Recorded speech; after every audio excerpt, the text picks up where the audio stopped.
Mel, we talk a lot about our Swiss cheese brains. Yes. I don't think you have a Swiss cheese brain. Why? Because you're just like, oh yeah, I listened to it twice. So let me just basically word for word read off the quotes from this fucking scene. I guess it's selective because, like, I completely forgot to get all the paperwork together to register Valor for school, you know? So, like, I remembered this, but I don't remember other things. I'm Melody Carlisle. And I'm Sabrina Bradley. And this is Heaving Bosoms.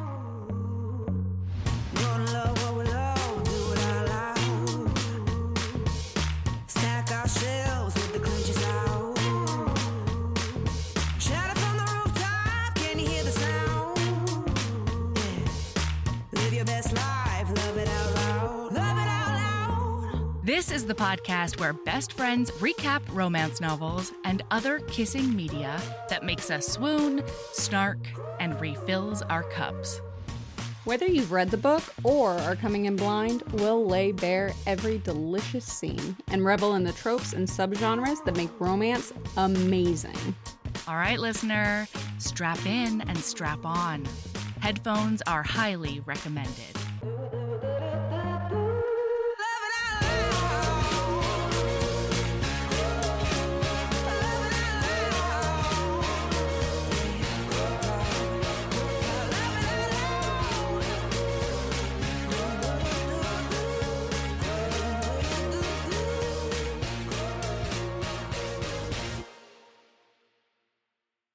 Okay, there is a photo incoming to you. Oh my God. Because is it like my life has become weird.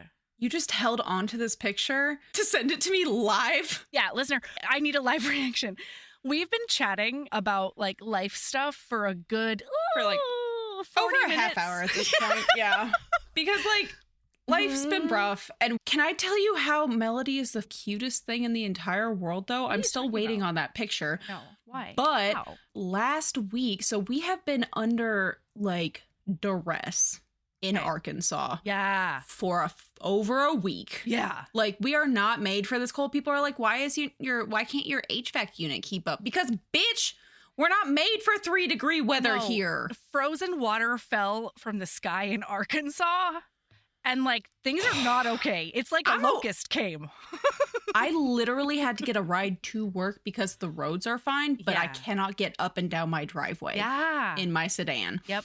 But anyway, Melody, after I'd already pushed back recording because life is falling apart as I am witnessing, messages me and goes, hey, can I call you not to have like a business meeting? Yeah. Just to check in. Yeah, just friend times. Because guess whose hot water froze? These goddamn water temperature gremlins are going to get their asses kicked. If I just need a hot shower. I just need a hot shower, Mel. I've learned I'm a happy gal. If I can have a hot fucking shower. Yeah. Anyway, yeah, so I just want to say that Mel is a beautiful angel. And, I just got a text message. It is a photo of the screen of my phone because It looks like a rabbit.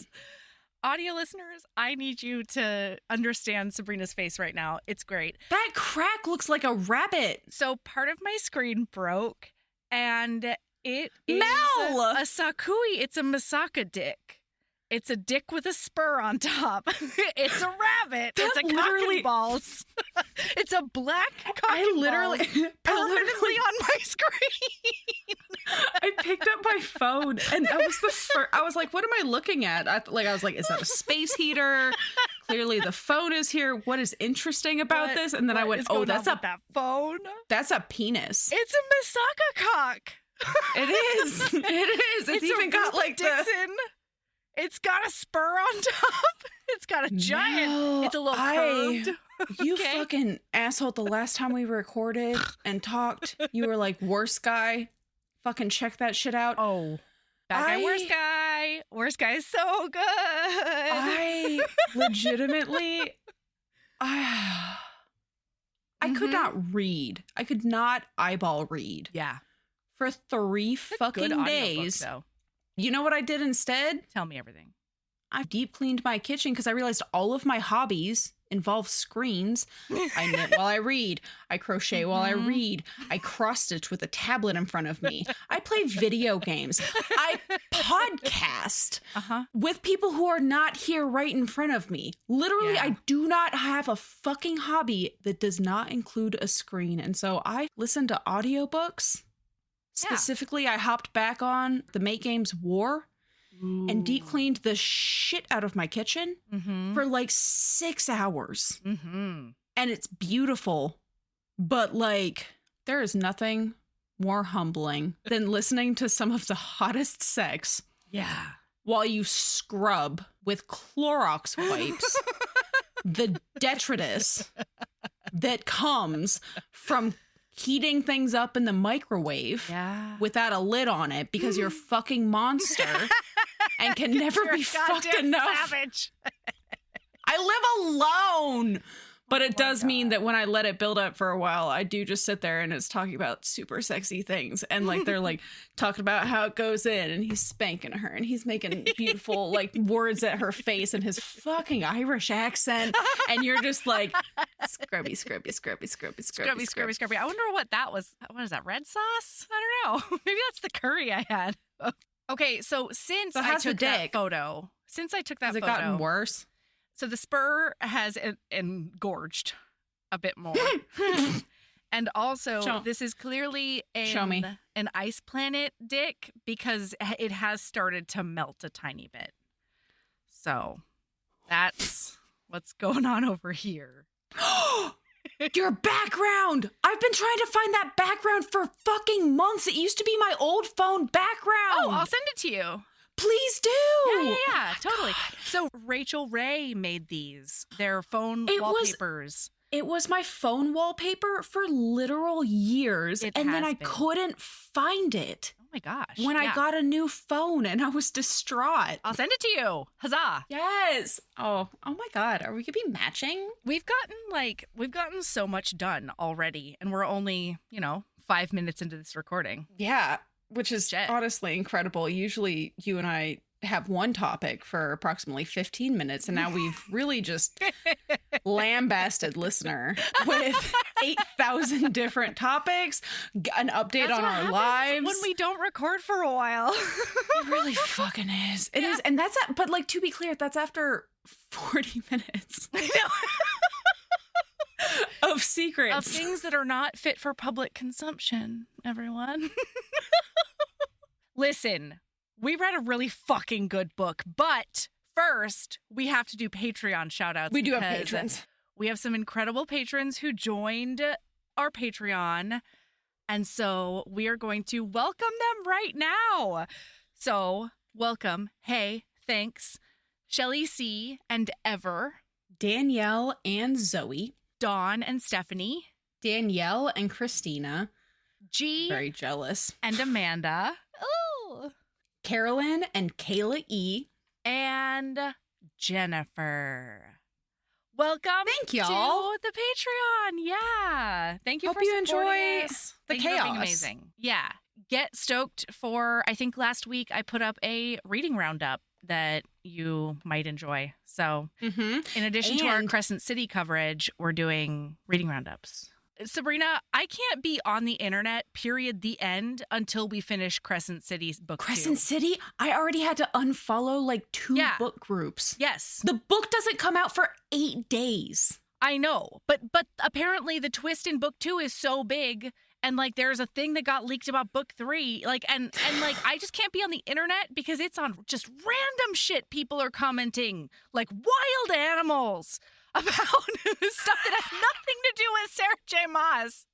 How fucking dare them just pop up out of nowhere? Yeah. Also, I don't know that I'm going to be able to keep the oath about not reading ahead when we read Crescent City 2. I don't know. Have you started? No, not yet. No, because I think I'm going to go from 0 to this is my new personality. This is my life now.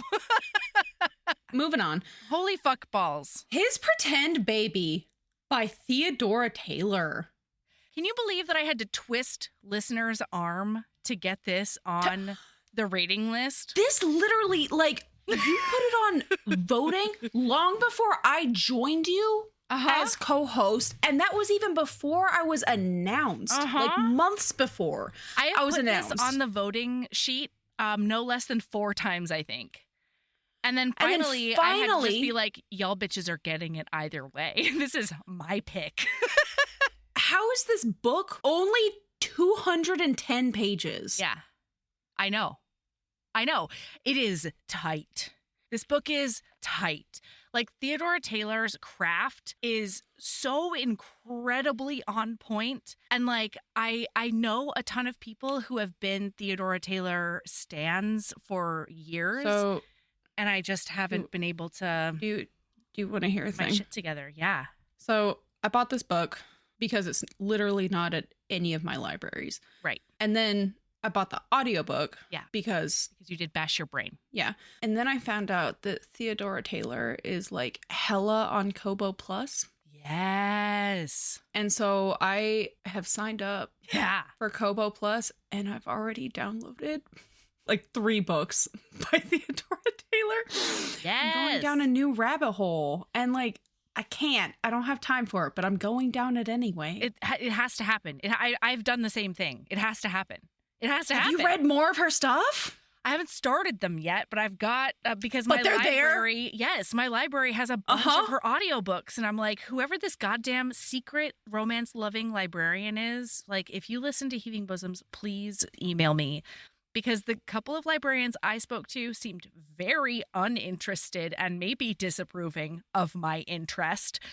And your borrowing choices would suggest there is a romance lover working there. So I fucking support the hell out of that. God, it's incredible. So yeah. So we're going to just open up hot because literally the first line. Yeah. By the way, again, I go into HB books. No idea. Blind. Yeah. Like, because like it doesn't matter. It doesn't matter if I think it's an interesting synopsis. I have to read the book. Yep. Well, fucking opening line is, I'm pretty sure my dead ex-boyfriend's brother is still scowling at me. And then we find out they are at the funeral. Yeah. Of her dead ex-boyfriend. That death is fresh. Yeah. Yeah, so she's there and she like, it's a pretty impulse decision. She sort of rolled out of bed this morning and was like, what do I have to wear that's black? Because I think the only way I'm going to be able to talk to my dead ex-boyfriend's parents is by going to his funeral. And like, I feel like there are other ways you could have done that. You've been at their house. You know, like, you know where they live. You could just pop by on a day that's not the funeral. No, it was their old house that she went to Thanksgiving at. Oh. Does she know where they live nowadays? Maybe not. Maybe not. Okay. All right. Because that's how I took it. I was like, oh, gotcha. She literally cannot get in contact with, but also like, I'm sorry. But also like romance reasons. It's also post 2010. We all have Facebook. Even conservative Catholic parents have Facebook. Yeah. Anyway. So she is there to tell this dead man's parents that she is surprise pregnant and he's the father. And this is like a year after they broke up? Almost a year? Oh, yeah. Can I tell you, I was not prepared for the end of this book. I'm just going to throw that out right now. You know what? This book jumps the shark, but it does it in kind of a perfect way. Like I was, as soon as it happened. I am fascinated. I know. Because I did not Sherlock Holmes this at all. I knew who was behind the shit that happened, but I did not see where it went coming. Anyway, so she's there and... You are better than I am. So she's like, oh my gosh, it's my old foster sister, Sophia. She's here because she started dating my ex-boyfriend as soon as we broke up. And she's beautiful and she's perfect. And she's Latina. And like, of course, because like, she's to be clear, conservatively dressed. We are introduced to our heroine. She is tall. She is curvy. Uh-huh. She is black. She has a half-shaved head with like gray ombre hair and braids. Yeah. She is pierced all over. Pierced, tattooed all over. Yeah. She literally followed her favorite band around the country for a year after graduation. Band. Also, she showed up at the funeral in a ratty black sweater and leather pants. Yep. Get it, Nyla. Yeah. Great work. Great work. She's also a child psychologist who works for a women's shelter called Ruth's House, which is apparently from the book right before this. And she loves her job, and like she does it because she was a foster kid after her parents died in a car accident in a house fire when she was young. And she wants to make sure that other kids can have more of a support network if they're in a bad especially situation. Because when she was a foster kid, she kept being given back. Yeah. Like, they never kept her. And she tried so hard, and this becomes like a big thing later in the book, but she tried so fucking hard. Mm-hmm. And just kept getting abandoned. Mm-hmm. Our friend has abandonment issues. And like, they are she's like, well earned, you know? Like she really... So she gets in line, and when she gets up to the parents, she like shakes their hands, and they're like, "Oh my gosh, Marco would be so happy that you're here." And she says, "I'm so sorry for your loss, and also can we talk now, or can we get like a well?" And then meeting on the immediately, Marco's brother Go is like, "You're coming with me, bitch." He grabs her by the arm. His name is Rodrigo Gutierrez. His nickname is And he Go. literally drags her away and says, "No, not okay. You talking with my parents isn't part of their recovery plan. So that's not an option. I am not a man who appreciates a disruption. No. Especially at my brother's funeral." And like, fair. Yeah, absolutely. Absolutely. But he's like, I'm gonna screen you. I'm doing a screening right now. You tell me what the hell is going on, and then I will decide whether or not my parents need to know. If it fits into their recovery plan, fine. Well, and then we flash back to that Thanksgiving. Because she's met the family one time at Thanksgiving when she was dating Marco.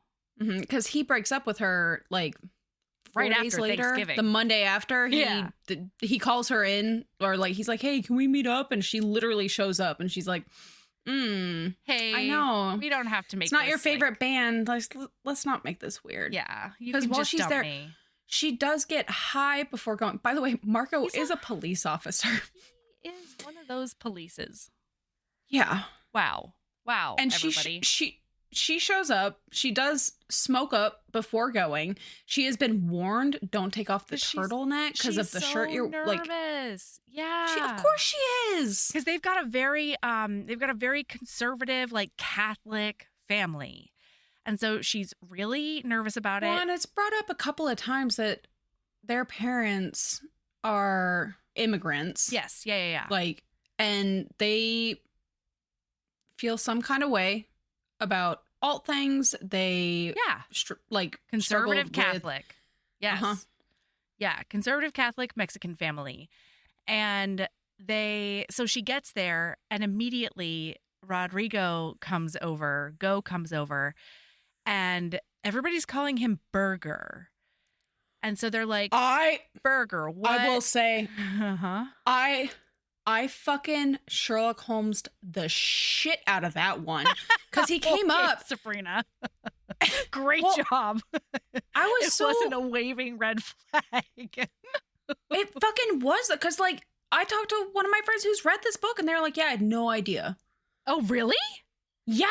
Oh, apparently a lot of people have no idea. Am I just hypersensitive to neurospiciness? I think so. And because I was like, and sorry, really quick, I don't mean red flag as if it's a bad thing. I mean red flag as if it's very obvious. Like it's a neon sign is what I'm saying.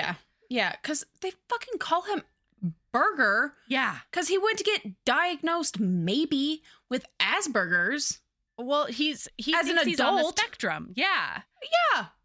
And this was written. Everyone calls him Burger. Yeah. And this was written when like Asperger's was still a thing. Which obviously it no longer is. So anyway, he comes over. When was this book written? I think like 2010, I want to say. Okay. But I don't. That's fine. I was just curious because I didn't look it up myself, but I definitely got that vibe just from, this. Yeah. So, maybe 2017. I don't know. So, I mean, but even still, like. It was still a thing. Yeah. After I'd gone to college. So, like, yeah. Okay, so anyway. Any hoodles. And he comes over and he's like, Marco, you did not tell us that you were bringing a date. That was not in the Thanksgiving plan. And he's like, oh, I decided to bring her along. Isn't it great? This man loves a plan. He loves one. He needs it. And you know what? I'm not going to lie. I'm not going to be great at following that plan. But it's hot to me. But you having a plan? Oh my God. That's hot.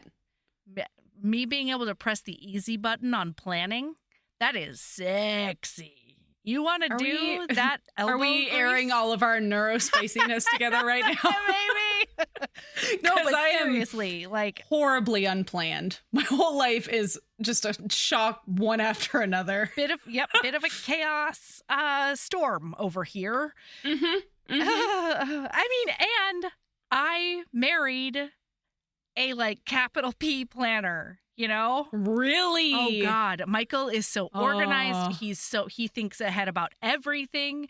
He is like, he's a planner. And this is sexy. Like that I don't have a happy medium. Like if I'm planning, it's because I'm anxious and the anxiety does say, hey girl. Yeah. Are you ready to think the whole world is falling apart? Are you ready to plan think for about that? Yeah. Are you ready to think about every negative outcome that could possibly happen? Let's plan for it. Yeah, exactly. And then none of them happen. No. Because an actual planner is like, no, that's not. Why would that ever happen? Yeah. Like, I mean, yeah, I just planned for it and then we went past it and then it didn't happen. It's great. So wonderful. Anyway, he's like, that's not in the Thanksgiving plan. And Marco's like, well, I wanted to bring her over, blah, blah, blah. And he's like, but she smells like weed. And you're a police officer. Dude, do you know how fast I would have shit my pants? I mean, I would have been out. Like, done. Sorry. This was fun. Yeah. Bye. Enjoy your turkey. And I don't know if it's now or it's definitely later, but I think he also maybe says something like this now. But he's like, also, she's not a person you should be dating. Like, this woman is not your type. This woman doesn't make any sense for you. So I did have questions. Okay. About that. Like throughout the entire book, people are nonstop talking about why the fuck is Marco with Nyla? Yeah. Why the fuck is Nyla with Marco? She says it. He says it. Okay. His family says it. And I'm just. I mean, opposites what's the attract, answer? Not enough. She didn't tear open her leather-clad heart. So, okay. So here's the other thing. And I think this might be the answer. And that is that, like, Marco does ask her to keep her sweater on so that his parents don't see her tattoos. I was hoping that wasn't the answer. That's Marco the answer I came to, is like he likes aspects of her, but he would want her to change. Yes. And I hate that. Oh, absolutely. He would want to change. He would want her to cover. He would want her to tone it down, Well, so I literally have a quote about, so I can't help but wonder if one of the conversations we'll be having in the months to come will include a follow-up to a casual question he'd asked a few weeks back about whether or not I'd ever thought about, quote unquote, taking all that out. And immediately I was like, taking all that out of your face. Mm-hmm. As somebody with metal in their face. Same. Right back at you, girl. Yeah. I'm not. I will not taking it out. That, actually. Frankly, I'm looking at an eyebrow piercing and another nose piercing. Yeah. So get with the program. I know. So they sit down at the table and pretty soon Go is interrogating Nyla. And he's like... That is a perfect word for it. Truly. It's like third degree. What did you do? Where are you from? Why are you doing that? And he keeps on being like, so you went to college for this thing and then you took a low 2 figures job in something else to like support your boss's dream of women's shelters because you don't have a plan for your own life.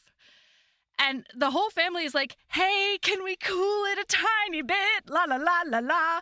And they're like, come on, Burger. That I felt very called out in this scene. Yeah, absolutely. Yeah. I mean, yeah. Well, but then she starts to register that he's not looking at her judgmentally. He's not listening to any of this judgmentally. He is listening thoughtfully, as if he's trying to figure her out. Yeah. He's asking the questions, not to be a dick, even though it's coming across that way. He's asking the questions. It does. It fucking really sure does. If you think that I would have shit my pants getting called out for weed under the table, I would have died. I would have either melted under the table or I would have come back just like verbally swinging. I don't know. I would not have. I would be more likely to stab myself in the leg with a fork and be like, somebody needs to take me to the hospital. Is there an emergency room near here? Yeah. Like, yeah. That's what would be happening. So she starts thinking about like the ways that he's interacting with her. And then she looks at him and she's like, wait a second. If your name is Rodrigo and your nickname is Go, why is everybody calling you Burger? She's like, wait a second, do you have Asperger's? He says it's a very long answer, but the short answer is maybe no. From what a team of professionals were able to assess a couple of years ago. Thank you. I'm just an asshole with poor social skills and some sensory processing issues. And like, he's upfront about this. Yes. The whole way through the book. He's like, I'm a dick. You can't touch me a certain kind of way. Right. Because guess what? I'll like it. I don't like it. And that actually happens when they're talking at the funeral, too. But I don't think yet, because we're still in flashback land. Uh-huh. And so she's like, wait a second. I think it's probably time that your family stops fucking calling you that. And everybody's like, language. She's like, no, that's I'll more say important. fuck if I want, because you're being dicks. Because you're being awful. And everybody sort of like sinks in their chair a tiny bit. And he says, I don't need to be defended at all, but especially not with my family, because they're good people and they loved me. Oh, also, he's a billionaire. He's a tech savant. Well, like, and a recent billionaire. He sold his company, his robotics company, and all of a sudden he's able to buy houses and cars and taking care of his on the cover of Wired or whatever.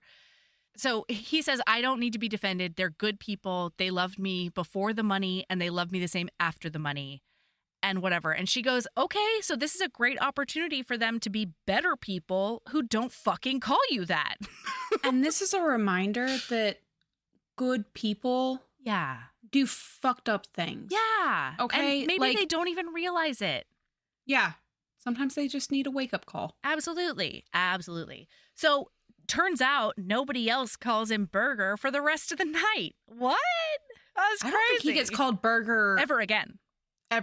But to her knowledge, it's the rest of the night. Yeah. So anyway, she leaves and she overhears Go ask Marco, like, why did you even bring her here? Like, she does not fit. Like, you knew she wouldn't fit in this family. And then Marco, like, doesn't even get a chance to respond. He sees her and then he's like, oh, better jet. And he takes her home. And then they meet up and break up. Mm-hmm. And what does he say? Something like, this isn't part of, like, oh, no. Not yet. Then he starts dating her old foster sister, Sophia. We don't get a ton of details on that yet. And Sophia apparently... blindsided. Listener's not going to be blindsided with all the breadcrumbs you're leaving them right now. I'm not sorry. No, because like literally, shouldn't be. There are so many times looking through my notes before we recorded tonight that I was like, wow, Sabrina, you literally highlighted that going, that seems important. Guess what, bitch? It sure the fuck is. Turns out it was a breadcrumb for you, Sabrina. Yeah. Oh my God, that's so funny. So anyway, so Sophia asks her, like, are you okay with me dating Marco, and she's like, yes, absolutely. Like, I kind of, inside, she's like, I kind of hate it because Sophia is everything that I'm not and never gonna be. Like, Well, she's when we perfect start- looking and and like perfect acting and all of that. Perfect career. Yes. Yeah. On page, she's on page. On paper. She's fantastic. Yeah. But so turns out, and we don't learn what happens until way later in the book, but every time this got referenced, I was like, this is about to be fucked up. And then let me tell you, it was more fucked up than I could have ever imagined. That's where it jumped the shark Because for me. Ugh. no shit, I was already swimming with the chum, I hear my you. friend. I hear And then you. that popped up, and I was like, oh Yowza. my God. So I think was this her last foster family? Yeah. Before she aged out of the system, and she thought she was actually going to get adopted. Yeah. And it was just, there was one night Where something fucked went everything up. sideways. Yeah. and we don't know what it is. Mm-mm. And if you guessed what it is, You boy didn't. howdy, gold star for you. Yeah, no, if you guessed it, you didn't. Yeah. So anyway, a lot of months later, Sophia and Marco are on a break. And this was hilarious to me. This was one of the only times in the book that I like looked at some phrasing that I think was unintentionally funny and laughed. But Marco and she end up at a Halloween party together, and they're Mhm. both dressed as robbers, which I thought was very cute. And so because of that, they like start talking and they drink a lot of champagne. They end up back at her house and they end up having sex and then wake up in the morning and he's like, oh my God, oh my God, oh my God, this was a mistake. This was not in the plan. This was not the Mhm. plan. I should not have done this. And she's like, oh, that's totally cool for my really, really, super strong ego. Shitty self-esteem. This self-esteem so fine. Can't Her poke a hole in it. abandonment issues. Her She's like, this is her lack of cool. self-worth. Yeah, and he's her- like, it's nothing to do with you. I really love Sophia, and I know that I want to marry her. And she's like, yep, absolutely, know it, and whatever. And then he says that they were on a break because he says that Sophia wanted him to commit or get off the toilet. I did notice that, and I did love that. And I was like, I know what he means is shit or get off the pot. Uh-huh. Commit worked. or get off the toilet is hilarious to me. Yeah. Beautiful. What wonderful wordplay. So then she misses a period. Yeah. And she doesn't realize it until she goes to, like, she's like, I never used those tampons that I bought. And Yeah. maybe I'm just stressed. And then she did go to the doctor and do a pregnancy test. And she was like, oh, fuck. Yeah. So she goes to the police station and she's like, hey, I have to talk to Marco. And she's talking to him and he's like, thank you for coming and telling me. I know this was hard. Yeah. But I appreciate knowing. Right. I'm going to have to go talk to Sophia now. Yeah. I got to go talk to Sophia. Well, and we find out they've been together for a year and he was going to propose to her Yeah. on Christmas. Mhm. Yeah. So Woof. this is obviously very off plan. So anyway, now he's dead and she's standing there with Go. Because, I'm sorry, he told apparently that was phrased in a mildly callous manner. Because Sabrina did have quite the hilarious reaction I was not to prepared it. for that. So now he's dead. And Sorry, moving on. I just realized that he told her he was going to talk to Sophia and then call her tomorrow, but he never called because he got into a Because drunk he's driving dead. accident. Right, because he did die. Moving on. Anyway, he was killed in a drunk driving accident, and and we that find never out happened. that he died with an engagement ring In his packet. pocket. I fully thought you were about to say package, and I was like, that's a No. wild way to propose. Nope, that's Just- not at all. It's a dick in a box. Anyway, so we're back in the drawing room of this funeral home or whatever. And Go is like, oh, okay, all right, hold on. New plan. Well, because so she's kind of hoping, like, the reason she was coming to tell his parents at all is she was like, this is something left of Marco. Mhm. And because she grew up in foster care. Like, she's already decided I'm having this baby no matter Right. what. She had long decided this at this point. Mhm. And she was like, I want it to have a loving family, and it's going to have a loving family with these as grandparents. Well, and also notably, she says that one of the biggest comforts she could have gotten when her parents died in the house fire was having something left of them. And that's what this baby would be for Marco's parents, she thinks. That is so sad. It's so sad and it's so sweet and it's so, like, thoughtful. But Go points out that, like, from a different cultural standpoint, like, this would actually be just a giant stressor.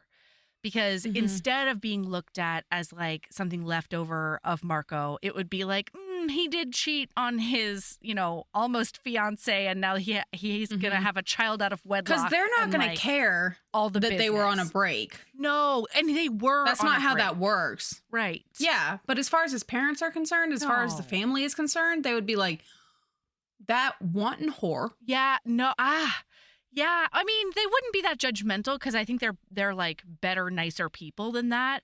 But they would still be like, oh, this is a baby that's, like, out of wedlock and we're super Catholic. This is very stressful. Like, yeah. Go says that they had an image of Marco that is very important. Marco was the favorite son, and he doesn't want that to be shattered for them.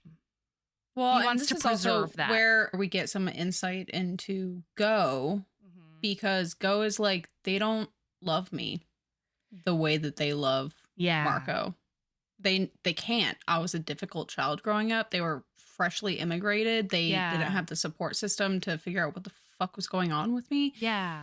Like, and I was hard. I was rough to deal with growing up. But because of that, I'm going to make it as easy on them as I possibly can from here on out. And so guess what? Now I have to deal with you. So he says, you're going to marry me. We're going to give this baby my last name. And then we're going to tell my parents that it's mine. Mine forever. Great idea. Pretend baby. Yeah. And she's like, the thing. What are you talking about? Well, and then we find out that he's had her investigated. So he knows all about her debt. He knows all about her past. He knows all of these different things. And he's like, we have to play this really smartly for the media because on paper, it looks like you are a gold digger and taking advantage. He goes a step further than that, I think. Yes, he does. Later on, he talks about spinning stuff for the media. But right now, he's like, what did you expect when you came here to tell me this? Like, what do you want? Do you want money? Because I know that you've got loans. I know that you've got a low 5-figure job. Like, I know that all this shit's going on. And I also know that, like, things change. And so, yeah, you might want my parents in the baby's life now, but what if you suddenly change your mind? They have no rights over that baby at all if it doesn't have some sort of, like, legally familial tie. Yeah, you can just take it. Yeah, you can just pack up and go, and they can't do a right now thing. You're offering them this piece of Marco that's still left. But they would know that you can rescind it at any moment. Rip it away. Right. And she's like, I would never do that. And he's like, yeah, but we planned for people who would. Like, we got a plan for it. So he's like, okay, I'll tell you what. Give me 4 weeks. You don't tell anybody about your pregnancy. I will go and I will draw up a formal plan. And then I will contact you in 4 weeks and we can go from there. And importantly, she realizes that he's hurting. Yeah. Because his brother is dead. And she goes to ta-ta him. And he pulls back and he's like, don't ever fucking touch me like that.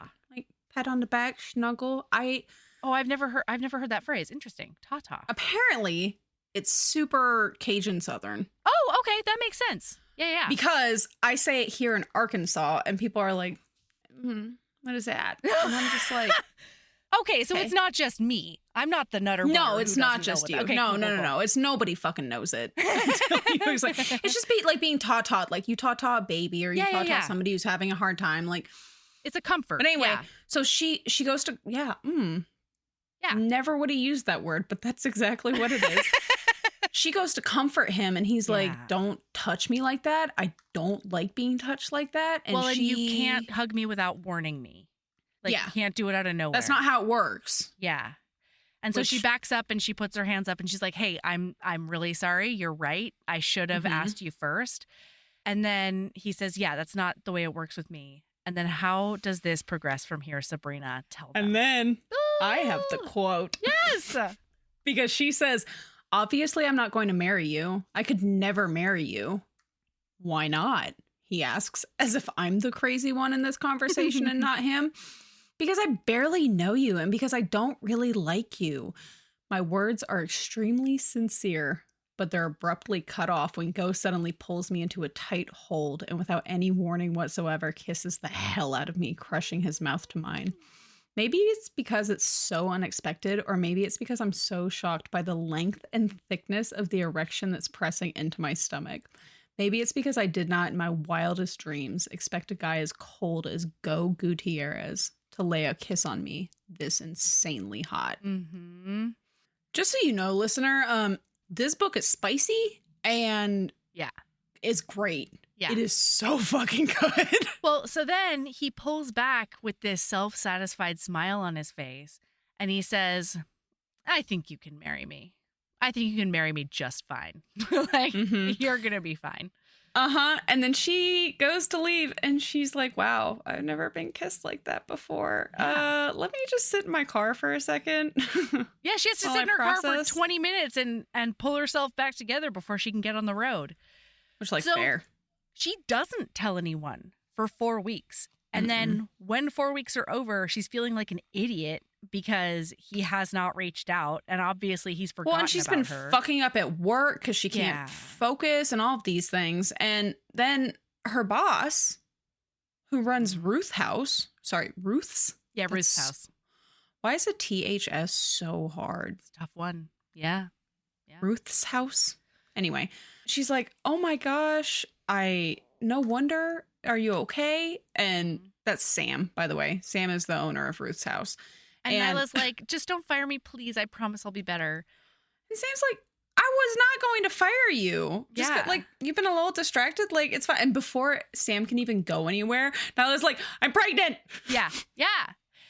And then she's like, I wasn't going to fire you. I just had a conversation with Rodrigo Gutierrez that I needed to immediately talk to you about because it felt a little manipulative. Off. Yeah, like it's an amazing offer. They literally run essentially a women and children's shelter. Yeah. And they're trying to open one up in every state. And so when Go walks around wagging his dick and his money. Well, because he wants her to move to Portland. They live in Indianapolis. So he wants her to move to Portland. And he doesn't talk to her about it. He calls her boss. And she's like, he told me that, like, you're having his baby and you want to move out there to work on his project that will revolutionize the restraining order. But it seems like you know nothing about it, ? And Nyla's like, yeah, I don't know anything about it. What's happening right now? And she goes, okay, it's an amazing deal, but it's not worth it if you don't want to. And like, this is a manipulation tactic. Turns out the deal is 10 Ruth's houses. Why do I keep doing the thing where I'm the one who says the fucking I'm good name with of the it. thing? Listen, I'm not. Keep it up. Yeah, he wants to fund 10 Ruth's houses, one in every all different over the state. country. Yeah. And he also wants to like do other stuff and like basically continue paying Nyla's salary, but have her work out in Portland. Yeah. Yeah. Well, zippy zap.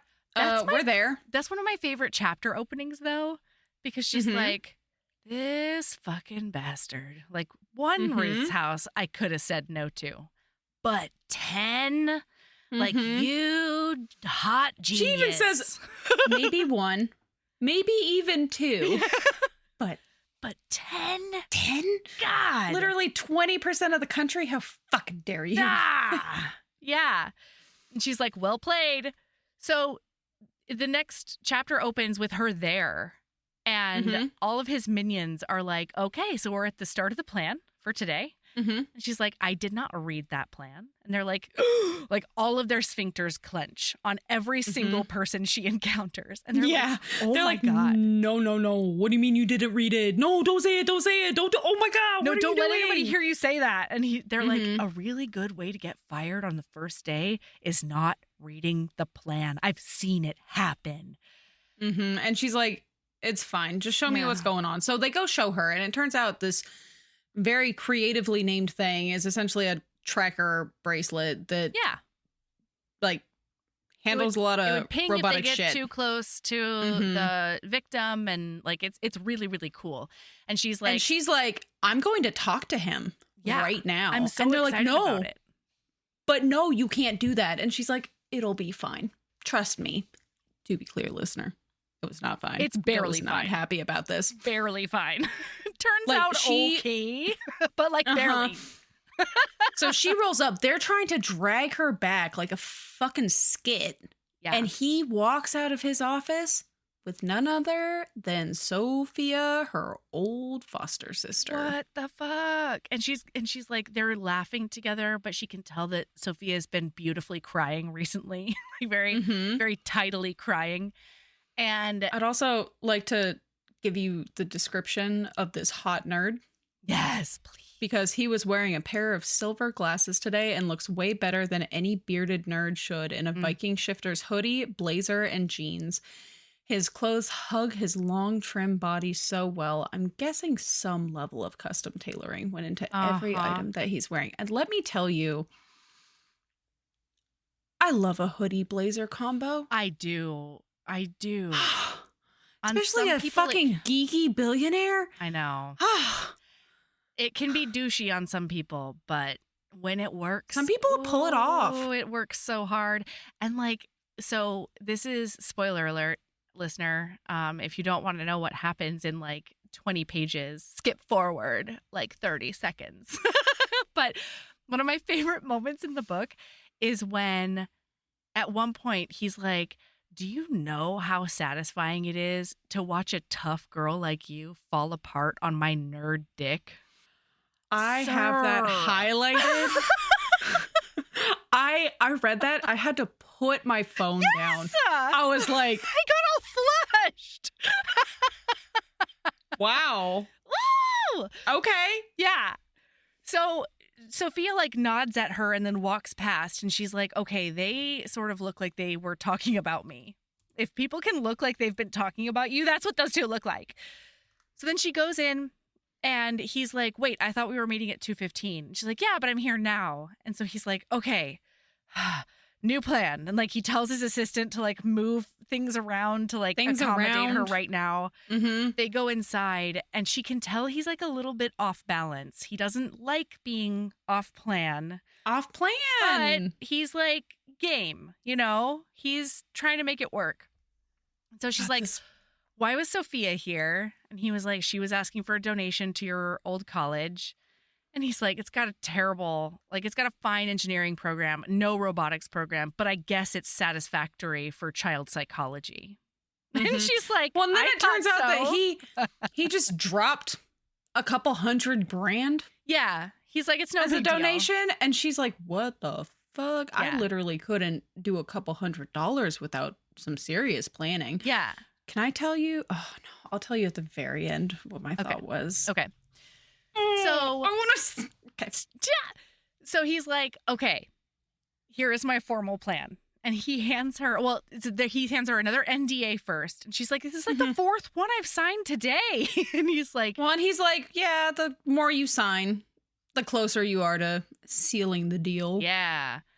And so he hands her a piece of paper that says Nyla and Go's 5-year plan. Or 10-year plan. Right. I'm looking at the quote right now. Yeah, it's so good. And she's like, I'm not reading this. Can you just tell me about it? Yeah, cool. Because he's like, you have to read it. And she's like, you can make all the plans you want. I will literally never read them. Yeah. period. Like, that's just Sorry. not happening. And so basically the plan is that as far as everybody knows, this baby is his. And to him, it's his. Oh, yeah, absolutely. To him, it will be his. Yeah. Mm-hmm. He also says we'll start trying for a second baby after 2 years, because if we do that, then you're less likely to steal one child from my family, because now there's two to deal with. Yeah, he's like, it's a better chance of you like not leaving, basically. Mm-hmm. Okay, I do have a question for you. Okay, tell me everything. Where in this conversation, so a little spoilery, but Okay. they get to their wedding night and she's like, oh no, maybe I should have read the plan. I don't know what's going to happen with sex. I don't know what his expectations are for sex. But it's very clear, to me anyway, Okay. this is not going to be a sexless marriage. Why? Because we're going to try for kids in 2 years? Yeah. What if it's just a sex for procreation marriage? Maybe. Yeah. It just didn't even cross my mind. I was like, I mean, after that kiss, I was like, come on, girl. But, you know, Right? I can also completely understand why she's like, oh, fuck balls. Like, I don't know what his expectations are. Frankly, I don't know All right, what fair, my fair, expectations are. Like, what's happening right now? fair. Fair. Anyway, he's like, and then, you know, we can reevaluate down the road whether or not you want to stay in the marriage. And Well- she says, oh my God, I have a quote that I pulled up. It's the only quote I have from the whole book, but because it made me so happy. I know. I just remembered You have a it. single quote. Yeah, it's just one quote. Well, because I just like it's so. I listened to this book twice, so I don't really need more for the most part. Anyway, so she says, like, why do you want to give up on having a loving marriage? Like, why are you doing this? What's in it for you? Mm-hmm. And he says, I don't think I am giving up my chance for a loving marriage. And she's like, why in the world would you say that? And he says, and this is the quote, someone like you might be good for someone like me. Someone with a background in psychology, someone accepting, someone I believe when she says she prefers to be honest, someone who doesn't run out of the room when I'm honest, someone who's brave, someone who's interesting for me to look at. Can I tell you how fucking hard I swooned? I was on the floor, basically. Oh, another thing that, like, during this whole conversation that really fucked me up. Yeah. On the inside. Contract? Was it the change requests? Yeah, because he was like, you tell me what you want changed. Like there's a relationship change request in here before we can move forward. And she's like, what the fuck does that mean?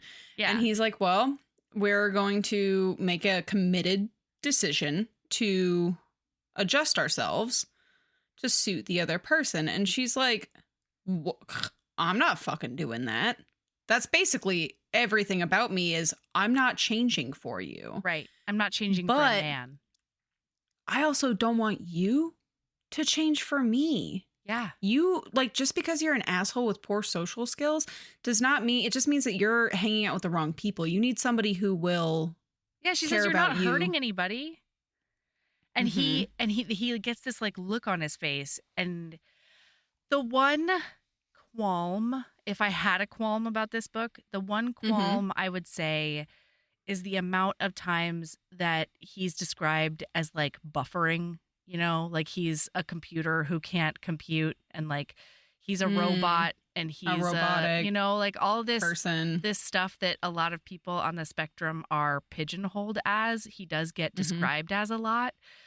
And that I didn't love that, but I understood, I guess, why. And I guess it fit with like his profession too.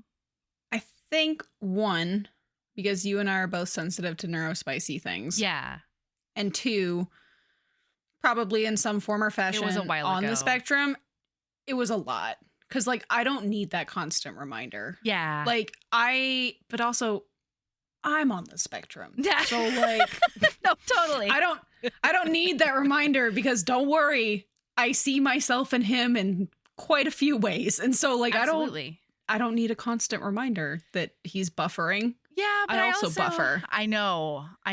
But I think that I think that somebody who doesn't understand. have a lot of experience or friends would need that reminder that he's not just a fucking sex god billionaire. Yeah. You know? That's fair. That's really fair. So anyway, he gets this look on his face, and one thing I really did like though was the very specific physical descriptions.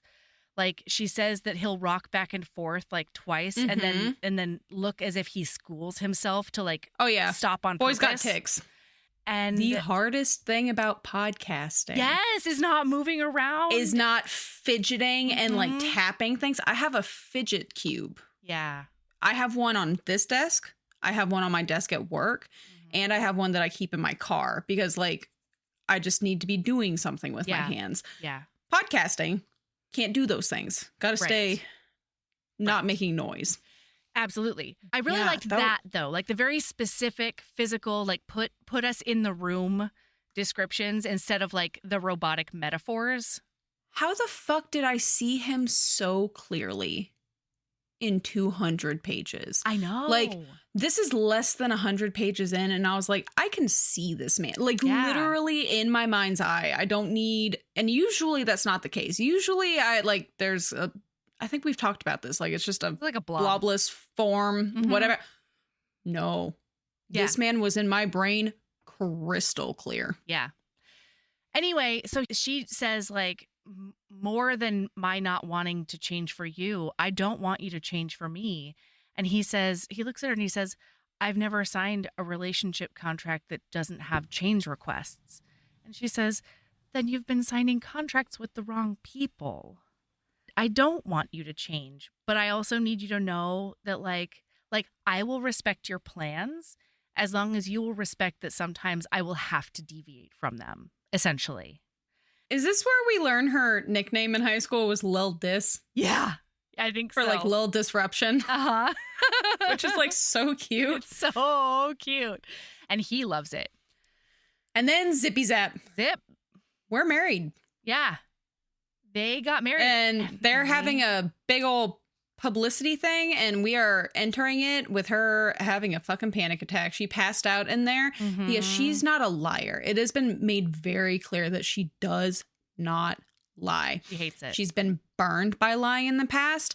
It makes her feel gross and grungy and disgusting. And she just can't do it. And then having to stand in front of, she also doesn't like being looked at. Yeah. Like watched, and she passes out. Yeah, she like collapses a tiny bit. So he is like, everybody out of the room. I want to talk to her.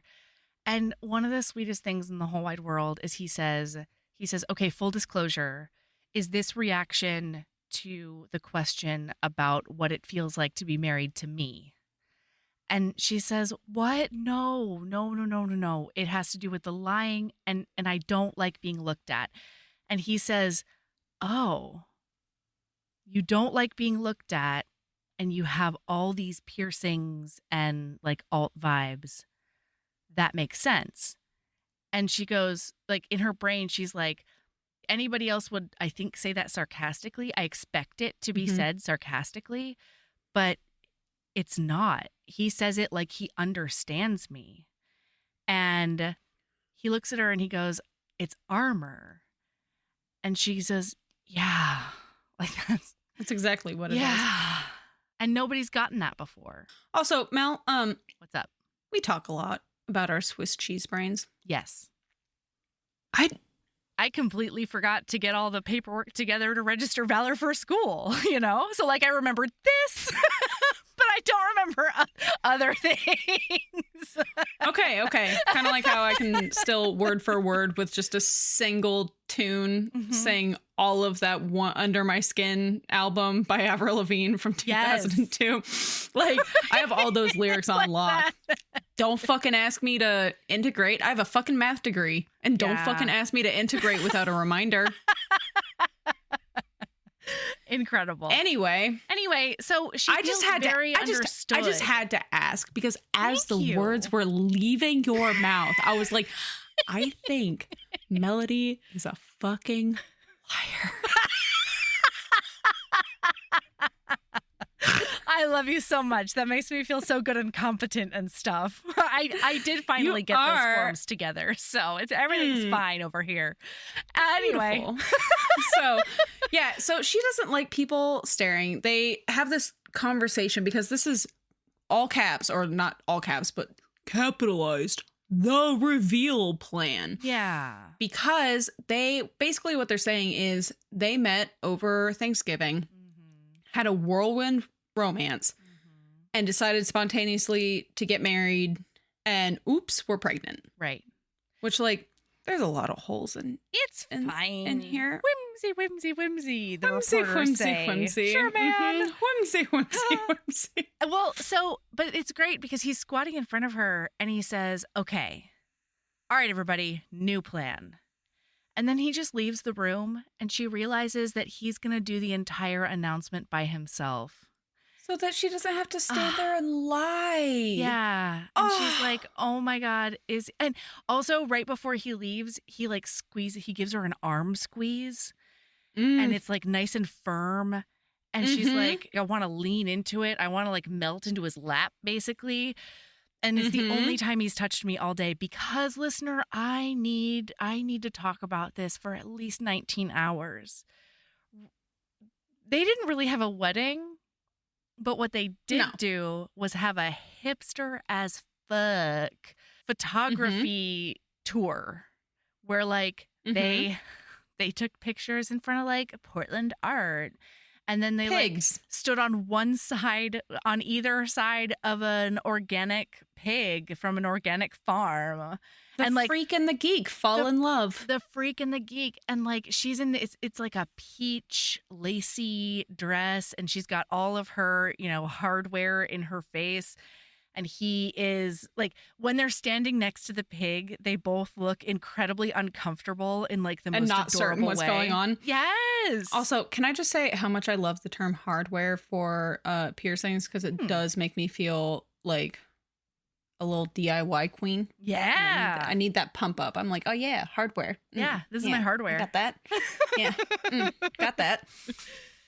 Of note, this chapter ends, though, with her listening to him out there talking to all of those people. And she says, he was right about one thing.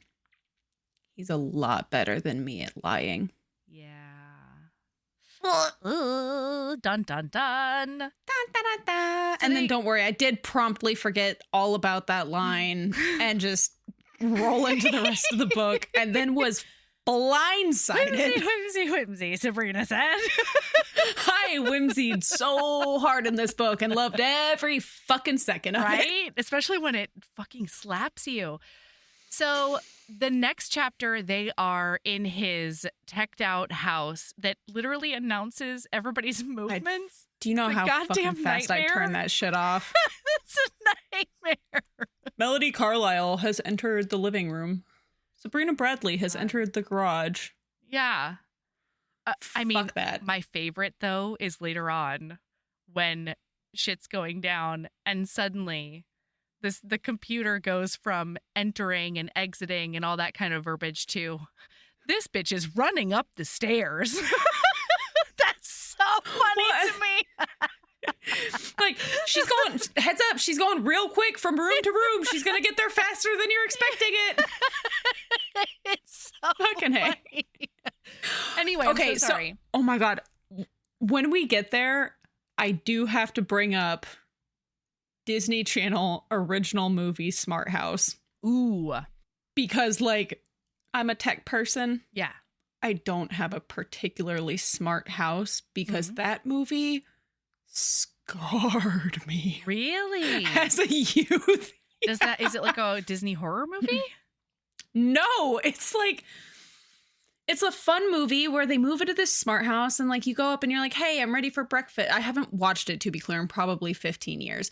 But like you go up and it's like, hey, ready for food. And it just like food pops out. And it turns out the AI is an AI and starts learning and growing. And she just cares so much about her family and taking care of them. And you can't leave because It is a Disney horror movie. That sounds like a Disney horror movie. It fucking is. It fucking is. But it did show up at movie time at 8 p.m. on fucking Disney Channel on the regular. And like a lunatic growing up, anytime it was on, I was horrified by this movie, but watched it every fucking time it was on. Love that. And it did make me think about that, because like she absolutely would have been like, oh yeah, you're going quicker. You're running. Yeah. Gotta go. Running up the stairs. Oh my God. Fuck that. So anyway, she tries to like approach him, and he is doing emails on his stationary bike. Mm-hmm. He's like, I have 30 more minutes of work, and then I will be able to give you my full attention. Wow, what's up, Sabrina? I just have quotes coming up. Oh, and I'm real excited about them. Great. And so she starts thinking to herself, like, I don't really know what I don't know what to expect tonight. I don't know what the plan is, literally. Mm-hmm. And she's like, I guess I'll go get ready for bed. And then she does go into that fancy fucking closet. Well, so she goes up and it's like, Nyla Weathers Gutierrez is entering the master bedroom. Mm-hmm. Nyla Weathers Gutierrez is entering the closet. And so she goes into the closet, and it is just one wall of hoodies and chinos and blazers and a bunch of fancy shoes. And why was it so sexy? It was so capitalist and so sexy. Love a man who knows what he likes, and he's like, these are the fabrics that I enjoy. Yes, you neurodivergent king. So yeah, she's doing that, and then she's just kind of fucking around, and then all of a sudden, from behind her, he pops up out of fucking nowhere out of a mirror. Because she put on her sexy lingerie, which is not at all lingerie at all. It is what, sparkly silver tank top and shorts or something like that with skulls on it. Because she's a little alt motherfucker, and she is so fucking. Do you know? God, oh my god. I am just. We need to stop reading so many books where I am just so gay.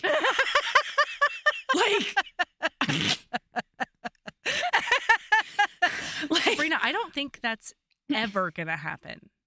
It's not. And that's one of the reasons we keep reading. I know. It really is. Oh, boy. But so he pops out, and he is wearing nothing but a towel. And she's like, how? You're clearly just washed. Why are you not more wet? And he's like, I took a bath because showers are too loud. Mm-hmm. And now I'm here in all of my fucking geeky nerd glory. Y'all. Covered in tattoos. And they're like sexy circuit board robot tattoos all over his body. Do you know how fast I would cream myself? I mean, yeah, I think I have a notion. As fast as she did. Yeah, for sure. As props I would. Wow. And then she like walks up and she like goes to touch him and then remembers like, oh no, I can't touch you. And he says to her, you can touch them. Yeah. But press hard. Yeah. I don't like light touch. And so she's like grabbing him like and just like kneading and groping on him. Yeah. And then he says, yes, Nyla, just like that, on a sharp inhale of breath. Uh-huh. Yeah. And then Nyla, this horny bitch, tweaks a nipple. She just goes straight for the tweak. Wow. Bold move, Nyla. Bold move. And he like grabs her and he's like, Nyla. It's not in the plan. Not in the wedding night plan. Yeah. She's like, oh, I'm so sorry. I'm so sorry. And he's like, well, are you coming to bed? And she's like, yeah, at some point. We really should have talked about it before, but I didn't even think about it. And I just need to like get on board with like sexless life. Mm-hmm. He's like, sexless? Why would you think this would be a sexless marriage? And she's like, well, we didn't really, like, you kind of did when you did tell me to stop tweaking your nipple. And like, you didn't touch me all day except for that one arm squeeze. And like, the only other time was that kiss, but like, that doesn't really count because like emotions were on high. And he's like, Nyla, it counts. It all counts. And then he reaches out and grabs loving her life face out of her. And it's so hot. And he's hard, and we can feel him. Yeah. And then when he pulls back, yeah. Tell us everything. So it feels like he's consuming me as he takes possession of my lips, his heavy erection pressing into my belly. Do you see why I couldn't let myself touch you? He demands when he finally lets me up for air, or let you touch me like that. Not yet. Before I can answer, he rasps out, turn around. He spins me around and yanks down my shorts. Yeah. Close your eyes. Don't look at me. Don't touch me.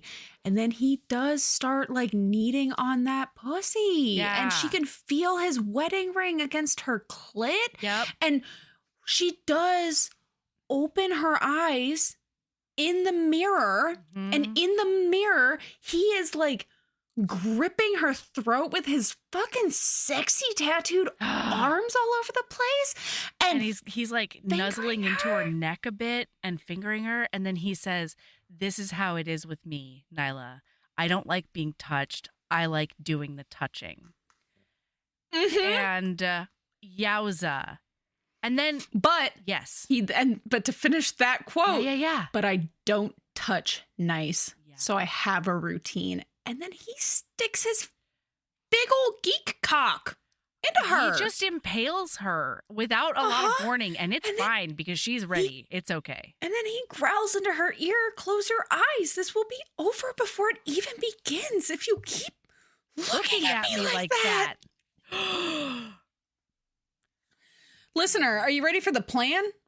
The plan was to sweetly go to bed. Dick her down real good. No, it was to go to bed. Let her get used to him. I planned to be nice. Yes. And like do it Marco. Nice like Marco. Which like I didn't need to hear that. I didn't either. And then he says though, but then it got 8,000 times sexier. Melody, I think the sexiest thing in the entire book is what I'm about to read to you. Yes. Because I literally read that line and went, oh, Mel would have liked that just as much as I did. Because he says, "Let you adjust to me slowly. I plan to be nice like Marco. Then feed you ice cream afterwards." I mean, sir, stop talking so dirty. Feed me. You dirty boy. I read that and I went, oh, me and Mel are feeling the same type of way right now. Like I was already into it, and then he's like, "We're just gonna have an ice cream spritz at the end of this. I'm just gonna feed you fucking ice cream that I already prepared and I've got in the freezer for you, especially for you." That's the sexiest goddamn thing I've ever heard. How dare you, sir? And this is after he just like rails her against a counter in the bathroom so she can watch it in the mirror. Well, and she's like, "I didn't think you wanted me that way, especially now that I'm showing." And then he growls into her neck, "My wife, my baby. I want you, Lil Dis. We wouldn't be here if I didn't want you." Yeah. Gosh. I say unto you. Wow. So then he's in there and he's like, "How could you think I didn't want you? Do you know how fucking crazy you make me? I want you. I want to fuck you and suck you and touch you fucking everywhere. Calculus test 7th grade. Falling stock prices. LASIK. Fuck, it's not working. You've got to fucking come, Nyla. Right now. Come." Because he's trying to fucking... He's trying to back and think of England. Yes. And he can't. Because she's too so hot. It's too much for him. She's... Well, and then she comes and he says, "Now you can touch me, Nyla. However you want." Because at this point, they have migrated from bathroom on counter and mirror to bed. Mm-hmm. And then they just have some sweet, sexy bedtime stuff. And then she is both of us. Yeah. Because she says, "Then I sober, remembering something important he'd said back in the bathroom." Wait a minute. Wait, did I hear something about ice cream? Oh. And I've never felt more seen by a fucking character. I thought somebody said ice cream earlier, and I'm just not super sure. You know he'd have the most delicious lactose intolerant ice cream for you, Mel. And this man, for me, would literally just whip out a gallon of Dutch chocolate Bluebell. Yeah. And pop that top and hand me a spoon. Absolutely. Also, do not try to get his organic honey vanilla because he does not share. Absolutely not, because we have zippy zapped into the kitchen, friend. Yeah. I don't share and he's either, like, so we're good. Really? No, I do. Sort of. But a lot of times it's very begrudging. Shocked. I was going to say, like, I feel like you'd give in. I feel like he would be like, he would stab you before he would let you take that's true. anything off his plate or out of his bowl. I will, but I might, like, I might, there might be a bit of a hesitation, and it might be very painful for me. And I might. Now I'm just imagining you laser eyeing a hand creeping across the counter while you're like, oh my God. Do it. Oh my God. Don't so one time do it. One time when I lived in Illinois, Tanya, my friends Tanya and Ben made me an entire vegan chocolate cake with like a chocolate glaze on it. And it was the richest, most delicious thing. And it was, it was a good size cake. It was like a foot by a foot or something. And they brought it to a speech team meeting. And they like presented it to me, and it was so sweet, and I felt so special. And then it seemed like other people wanted to have some.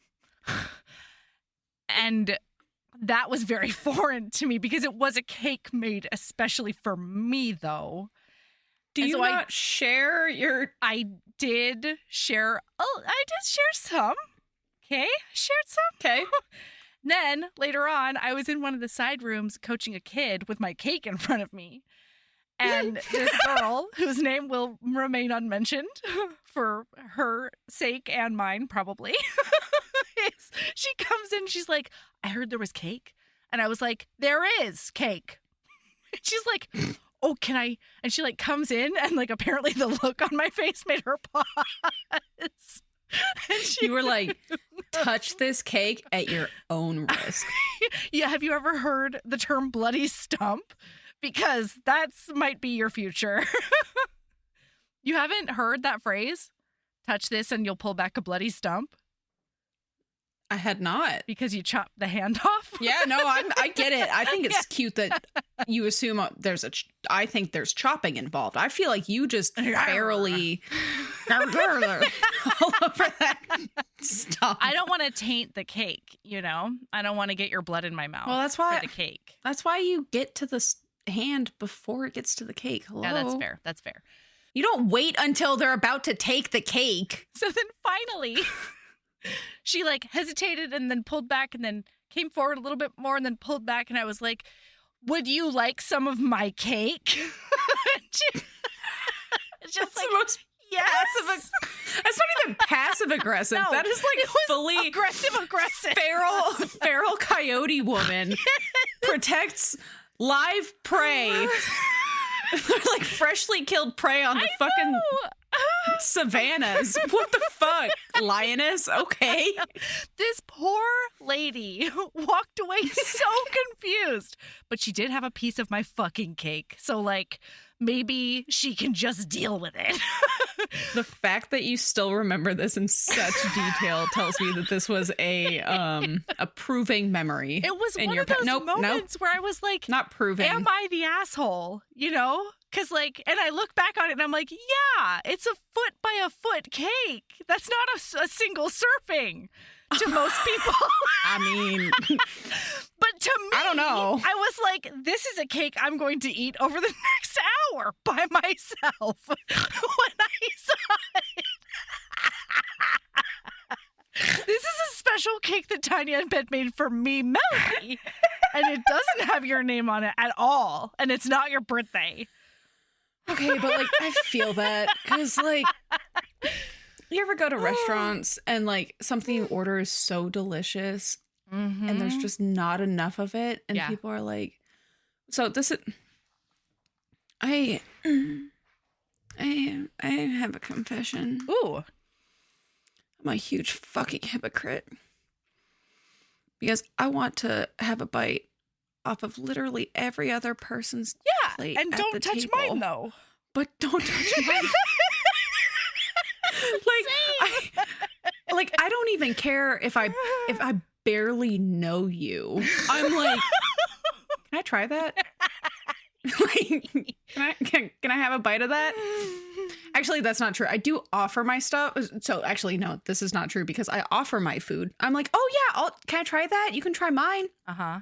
And then the minute I get the bite from them, I do regret it as I watch the food leaving my plate to go to theirs. I'm like, look at it did go. I want friend.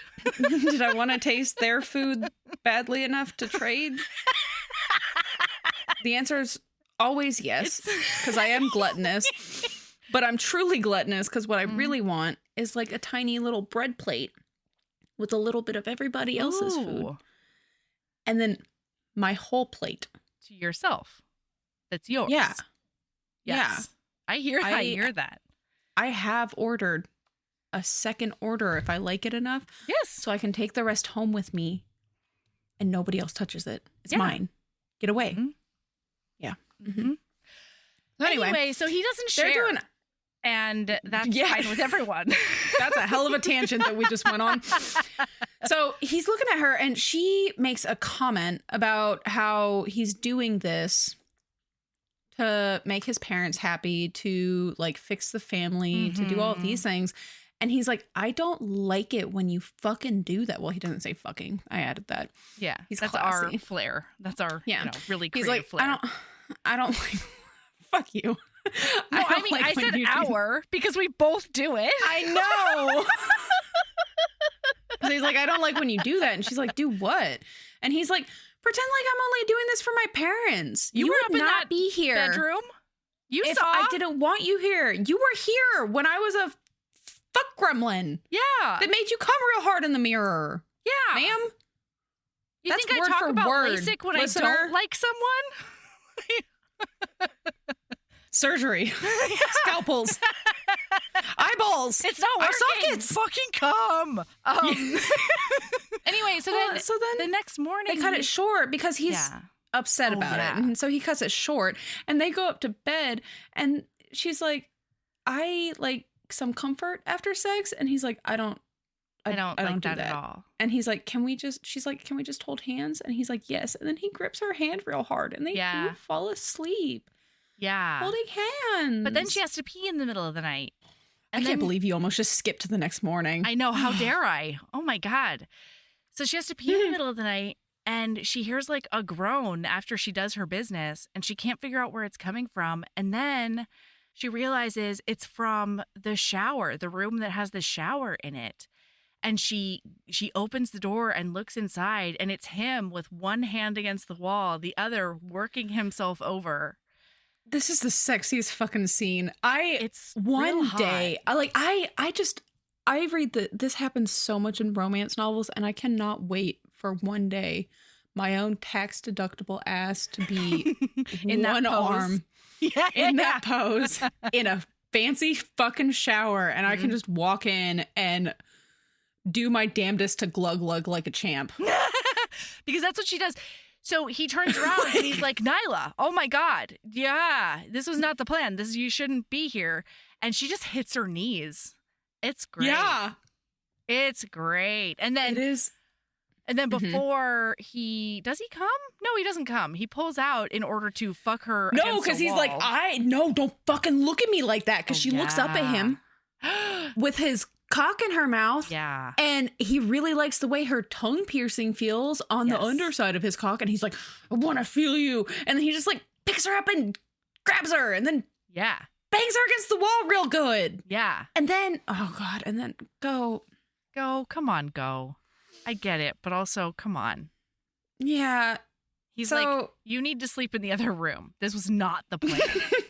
And I can't sleep when you're next to me because you're so I know sexy. that you are currently full of my cum because I was touching myself to the thought of you because I should have had you put clothes on because I just literally can't function. But also, like, I have to sleep and like Honestly, I've never felt more seen. I have sleep requirements, he says. I have sleep requirements and you do not fit within those. And so I need you to sleep in the side room. And she's like, oh, and she kind of like shrivels a tiny bit, but she just like turns on her heel and goes. And she doesn't expect to see him the next morning because he normally gets up at like 5. He's at work for 5:30 in the morning. Yeah, good Lord, go. But she rolls over and she gets up and he's just sitting in the chair in the corner like a fucking gargoyle. He's just... I'm sorry. Did you mean a gargoyle? A gargoyle. Very cute. Oh my God, he's so cute. And she's like, what are you doing here? Like, this is very... And he's like, I couldn't go to work. Yeah, go.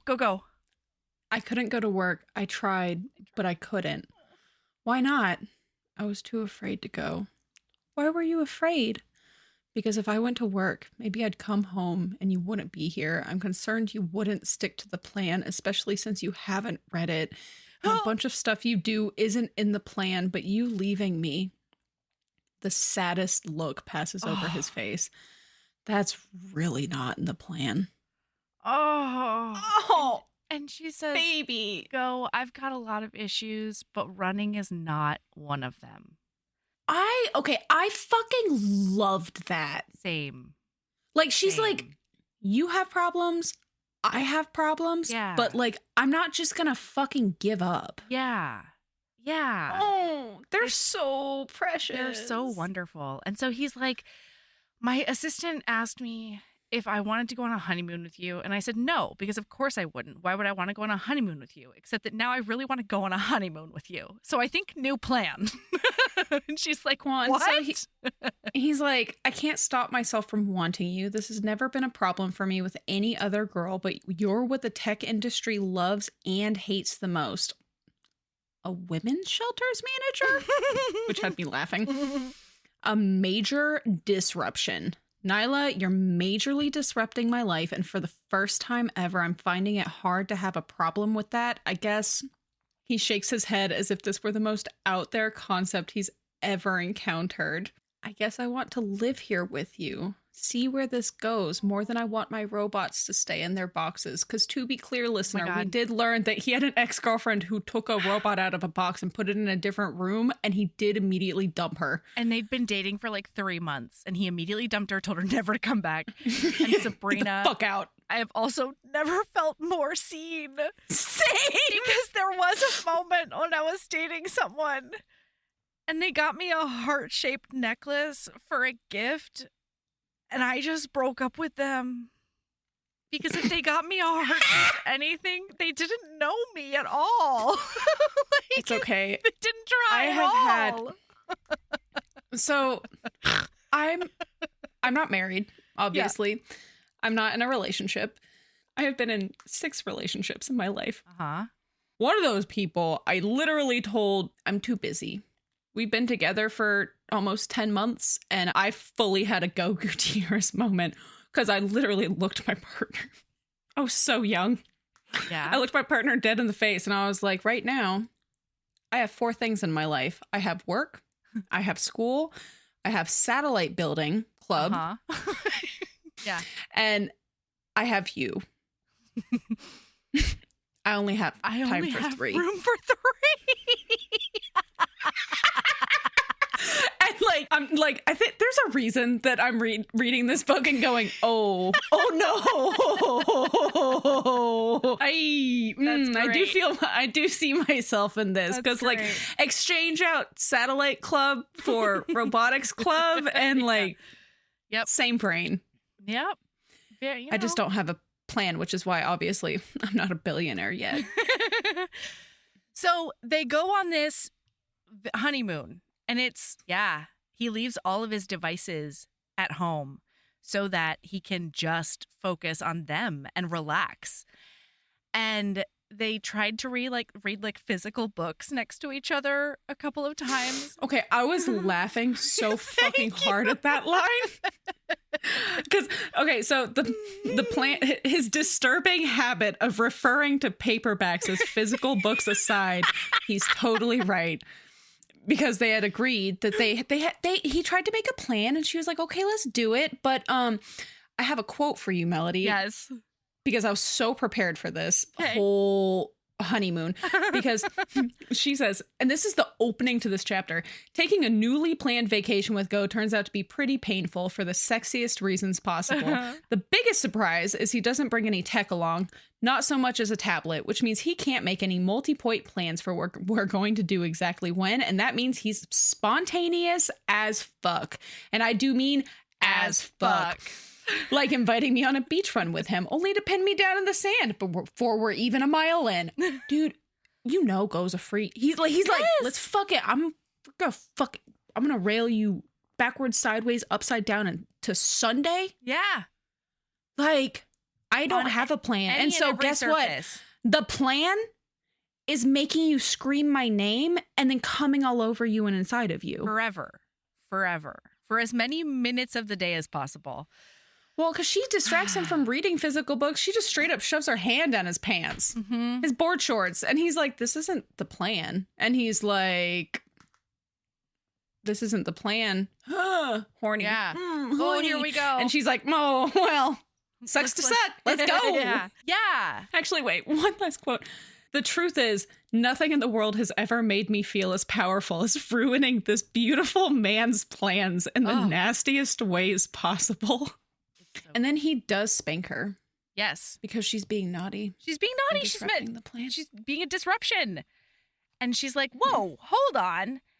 And like, I did not say what's happening. And he's like, no, just let me do it a few more times. I think you're going to like it in a couple more slaps. And she does. Oh, and then she starts riding his leg a little bit. And he's like, are you writhing in pain or trying to stimulate your pussy on my lap? And she says both. And he says, poor Nyla. You know how I can help with that pain. All you have to do is ask. Ooh. And then she does beg him. Yeah. And they have just some hot sex in a chair. Yes. Hot chair sex. But then apparently shit goes sideways back at the homestead. And so they are called back to Portland. And nobody will tell them what exactly is wrong. So when they finally get back. Wait, because I feel like we can motor through a lot of stuff through to the end. I think so now too. It's just gonna be like plot, and just discussing things and how I was not a Sherlock Holmes. I felt like I got slapped in the face every other page. He says, Mel, do you know what it does to me to watch a cool, tough girl like you come all over my nerd dick like that? You fucking melt me, Nyla. I seriously don't know how to handle what you do to me. Ooh! Earlier in the scene, he tells her, need you to come. Love how heavy your hips are. You feel so good on top of me, because she's like thick. She's bottom heavy. She says she's like thinner on top, thicker on bottom. Yeah. And not a lot of his ex-girlfriends have looked like her. Well, because he always dated for practicality in the past, and now he's like, oh, this is it. Oh, no, I'm into you. This is it. Oh, and then, last quote. Just because I swooned so fucking hard. Please. Okay, so he tells her, well, so I don't know how to handle what you do to me, and she's like, me either, and he's like, she's like, you just sometimes go on vacation, whatever. And he says, not me, Nyla. I don't take unplanned vacations. A month ago, I wouldn't have been able to imagine taking a week off. A month ago, work was like breathing to me, the thing that has come to me most naturally. Now, all I want to do is spend time with you. Robotics has been my lifelong obsession. Now I can't even concentrate long enough to read one chapter of a book if you're sitting next to me. It feels like a virus has gotten into my system, and I don't know how to get you out, and it's fucking with my head. You are so unplanned, Nyla. And she says, I like you too, Go. Ooh. And he says, I don't just like you. I really like you. I don't know, hyper focusing on you like I do with my plans and my AI work, but you're not a robot. You're a human woman, and I'm afraid I'm going to scare you away because I don't just like you. I unhealthily like you. I smile softly because he has no idea. Actually, I didn't even know it until that moment. But I've been waiting my whole life to have a guy be as terrified of me as I am of him. Yeah. I unhealthily like you too. These two. They their broken parts are so complementary. Yeah. Yeah. And like the way, I don't know, they just understand each other in a way that is really, truly beautiful. But now it's the third act. And so something has to happen. They go home. We're about to fuck a motor. This shit fucked me right up. Same. Especially when she came out in the first couple of paragraphs of that fucking epilogue. I was like, Theodora Taylor, are we breaking up? Okay, so here's the thing. We'll get there. So so they go home and we find out that like their business is splashed everywhere. Apparently, like somebody sold their story and all the dirty details to his competitor in Japan. And now. Well, and it looks like she did. It looks like Nyla did. Yeah. And turns out his assistant was like, are you sure you want to go? Because like, are you going on this honeymoon? And he said, yes. Turns out it's because the assistant was fucking telling him, hey, it she doesn't got look money good. Yeah. From somebody. And also like, There's a payment, a big giant payment that went into an account. Was it like $600K? It was a metric fuck ton. I mean, to be clear, this reminds me of, no, I'll tell you at the end. Okay. I gotta get through the twist. Fucking A. I know, right? Actually, it reminds me of the same thing, and we will get to it. The same thing? Yes, the same thing. It's a 3 of a 3. It's the same thing. It doesn't matter. Okay, we're getting there. I like how you and I, oh no, it's almost like this is an audio medium and you and I are making like eyeballs at each other. Like we weren't even speaking, just like looking deep into each other's eyes. Uh-huh. Okay, so then he confronts her and he's like, you sold my story, like after all the NDAs. And then he's like, oh, fuck, you did it before you signed all those NDAs. Mm-hmm. You sold it before and you've just been pretending this whole time. Well, and he was such a fucking dick. Like I highlighted a ton of stuff. I'm not fucking saying it because it fucking sucks. And you just have to read the book and deal with the heartbreak yourself. Like, no shit, it's scorched earth. I honestly, like, I know this is a romance, so, like, they're going to end up back together. I don't think I could come back from this. I don't know either. I think it would be really, really especially hard. A new relationship like this. Mm-hmm. Like, fucking guess what? This is how you lash out? Your fucking parents can see the baby, but, like, fuck you, dude. Yeah, I don't want you in my life. I know. Yeah, he's real. She leaves. He's warring with him. No, she doesn't leave. He's warring with himself and being like, you know, she wouldn't do this. And then he's like literally saying out loud, no, look at the data. Look at the data. Like it's all there. She did this. And she's like, go. I am not a liar. I'm telling you, I did not do this.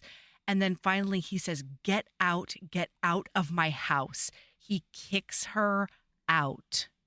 Huh? And so then she acquiesces. Well, and no. leaves. So he says, get out. And she says, I always stand my ground. Always. And that's the only way I've managed up until this point. But I can't stand my ground in this moment. I run. Mm-hmm. And then she's fucking pissed at herself because she's like, all throughout the book, she's been like, I keep my heart to myself for a reason. And it's because I've been burned so badly in the past, which like, boy, fucking howdy. Yeah. We're about to find that whole shit out. Yeah. And she leaves. She's like, she goes and she cries. She hasn't cried. And yet she's literally on the side of the road. Yeah. Hugging a tree. Yeah. I don't know why it fucked me up so much that like it specifically said that she was hugging a tree, sobbing. And I don't know why that fucked me up as much as it did. I mean, it's vivid is why. Yeah. So she ends up going back to Indianapolis and she's staying with her boss in like their mansion. And 3 days later, she says that like, so knock. The boss's husband is a Russian hockey player and he doesn't like speak so incredibly good English. Did they have a book? They're the book right before this. Yes. Oh my God. Isn't this like the Brutal Bosses series, I think is what it's called? Something like that. See, listen, are you ready for a confession? I read this book out of order because I looked at it. And this book is literally called, what is it? 50 States, 50 Loving States, Oregon, which means there's gonna probably be 50 interconnected fucking books for every fucking state. That's how I took that. There's already like 40 of them. That not really. I wonder it's like if 30 of them. Are they all by Theodora Taylor? I wonder if it's one of those. Oh, really? Hot. Yeah. Anyway. At least like the minimal research I did, because I was like, Sabrina, you cannot go down this rabbit hole because you will end up reading. Yes. All of them. Yeah. Don't do it. Anyway, he doesn't speak super good English. And so she's like, I really think he might be like not saying what he's saying when he gets on the intercom and he's like, hey, Go is here. And she's like, wait, you mean like Rodrigo Gutierrez, the guy I married? And he's like, yeah, he's at the front gate. What do you want me to do? And she's like, holy fuckballs, I guess I'll take care of it. And she's pissed. He's so cute, though, because she goes out and he's like, Nyla, I didn't expect you to come out. Like open the gate, let me come in so we can go inside. Or like, why don't you come sit in my car? And she's like, no. Why are you here? Tell me why you're here. And he says, well, upon further investigation, it does look like the bank account, while it's in your name, is not actually, like, it doesn't belong to you. And so as a result, I have decided that you didn't do this. And she's like, no shit, Sherlock. I told you I didn't do it. And then bing, boom, bong, confession time with Rodrigo Gutierrez. Wait, but first he says, and so I do think it would be good for you to come home with me. Just come back. I think that you should come back and we should be together. She's like, what are you talking about? And he's like, no, it follows logically. Like, you didn't do this. I made a mistake. I'm here to make up for it. And then we're going to go back to Oregon. And she's like, you can go fuck yourself. Like, yeah. I think she literally says, what you said is scorched earth. She does. And I'll be honest, this highlight is so long that not only did the Kindle cut me off in my export, but also I literally cannot find things out of here because it's just too much. It's so much.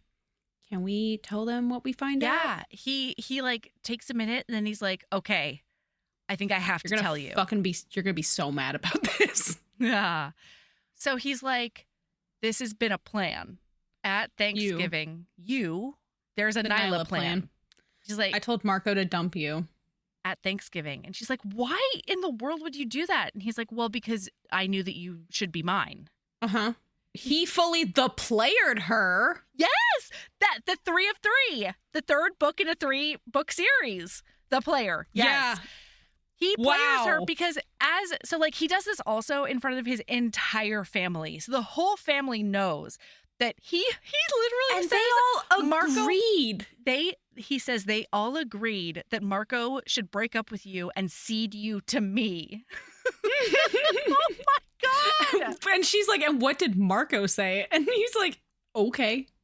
She's like, what? And he's like, yeah, you just make more sense with me. And Marco, you know, agreed. You make me feel. Yeah. And nobody has ever made, here it is. They're deeply aware that though I've had girlfriends in the past, I've never felt like this about a woman. Usually when I date, it's for practical reasons. She's bright, or we have similar goals or compatible personalities. But with you, I just liked you. From the beginning, I liked you so much, it scared me. And like, you stood up for me, and you got all of them to stop calling me Burger. And like, you just made sense. And so he was like, and so now it was a whole plan. Like, I couldn't go after you then because I knew that I had to go back to my company. I had to develop an entire... Give a reason for you to come out. Yeah. He's like, I had to develop the entire social justice arm of GoBotics. I had to come up with a project that you could consult on in order to get you out here. And then the plan was... I was going to make you an offer and let you get used to me. And then eventually ask you out. Well, and then Marco texted him and said, hey, there's a snag in the Nyla plan, because guess what? That's what Marco was referencing when he said this isn't according to plan. Yeah. And they realized that he probably had that engagement ring because he was going to do the quote unquote. Nope. Not yet. Is that later? That's later. So he's like, yeah, he went off plan, and he says, I don't think Marco ever would have told me because he wouldn't want me to go off plan. Like, I think, So she's like, that's a lot to handle. That's fucking bonkers. What the shit? Yikes. And nothing changes the fact that when I needed you to stand by me, you kicked me out of your house. The one time I told you I didn't do this, you didn't believe me. Well, and he says, all the evidence against you, and my heart kept pushing me to believe you, but I knew I wasn't in my right mind when it came to you. I mean, I took a vacation. I know. It's so good. Anyway, eventually she's just like, this is not happening, and I can't do this anymore. I'm really fucking cold. Go home, go. And she goes inside. So she's sobbing on her bed. Well, and this is the first time he says, I love you. Oh, God. Because he's hollering behind her. He's like, I love you. You disrupt everything, but I can't sleep without you. It feels like I'm barely breathing without you. You're the only person who's ever made me feel like not a robot, and I need that, and I need you. And like, please, please, please, please, please. And she's like, middle fingers up. Yeah. Because you fucking ruined it. Yeah, you shat on my heart. And it was the first time I'd opened my heart since I was a child. Can I say? Yeah. The description of him slamming against that gate. Yeah. Like, let me in. All fucking HB Mary.